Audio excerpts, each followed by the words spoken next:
हरे कृष्णा, राधे राधे। अधिक मास 2026 कब से शुरू होगा? अधिक मास इस पवित्र महीने में करें ये शुभ काम।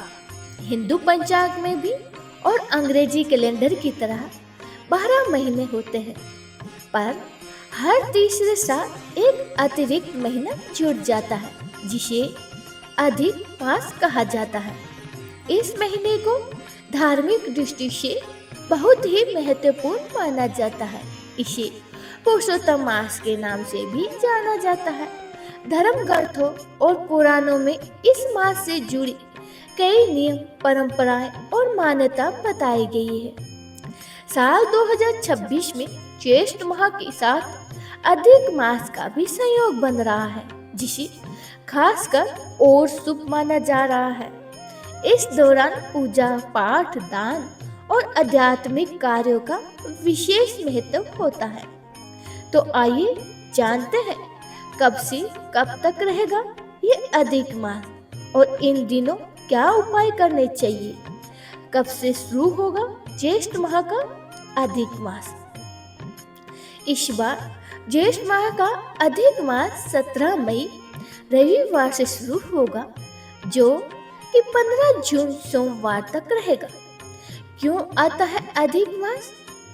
अधिक मास इसीलिए आता है क्योंकि चंद्र और सूर्य वर्ष के समय में अंत होता है।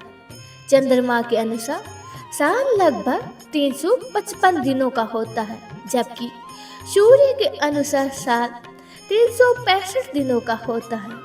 इस तरह हर साल करीब 10 दिनों का अंतर बन जाता है। इस अंतर को संतुलित करने के लिए हर तीसरे साल एक अतिरिक्त महीना जुड़ जाता है, जिसे हम अधिक मास कहा जाता है। अधिक मास को क्यों कहते हैं पुरुषोत्तम मास? अधिक मास को पुरुषोत्तम मास इसीलिए कहा जाता है क्योंकि इस महीने के अधिपति भगवान विष्णु माने जाते हैं। भगवान विष्णु का एक नाम पुरुषोत्तम भी है। इसी कारण इस मास को यह नाम दिया गया है। इस पूरे महीने में भगवान विष्णु की पूजा का विशेष महत्व होता है। लोग उनकी कृपा पाने के लिए श्रीमद् भागवत की कथा सुनते हैं, भक्ति और धार्मिक कार्य करते हैं। साथ ही इस मास में जुड़ी कई मान्यताएं इसे और भी पवित्र और विशेष बनाती है। तो आइए अब हम जानते हैं कि अधिक मास में करें ये उपाय। अधिक मास में तीर्थ यात्रा करना बहुत ही शुभ माना जाता है। विशेष रूप से पवित्र नदियों में स्नान और मंदिरों में सेवा करने से पुण्य मिलता है। यदि दूर नहीं जा सकते तो आसपास के किसी धार्मिक स्थान पर स्नान और पूजा करना भी लाभदायक होता है। इस मास में भगवान विष्णु और उनके अवतार श्री कृष्ण की पूजा का विशेष महत्व होता है। नियमित रूप से पूजा पाठ, कथा और भजन करने से जीवन के कष्ट दूर होते हैं, सुख समृद्धि बढ़ती है और फिर घर के मंदिर में भगवान विष्णु या उनके प्रतीक के सामने घी का दीपक लगातार जलाना शुभ माना जाता है।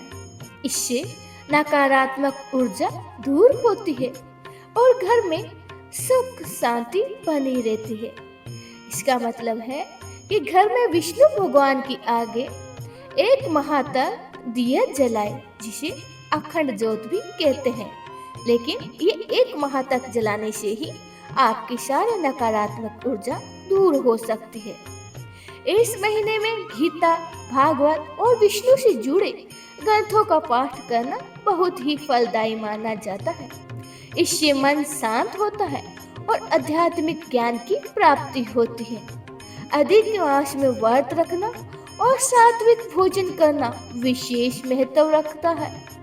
संयमित आहार और अनुशासित जीवन से मानसिक शांति मिलती है, आध्यात्मिक उन्नति होती है, हरि ओम हरि ओम हरि ओम। और इस माह में आप जितना भगवान का नाम जप कर सकते हैं उतना जरूर कीजिएगा, क्योंकि एक एक नाम जप की बहुत ही ज्यादा कीमत है।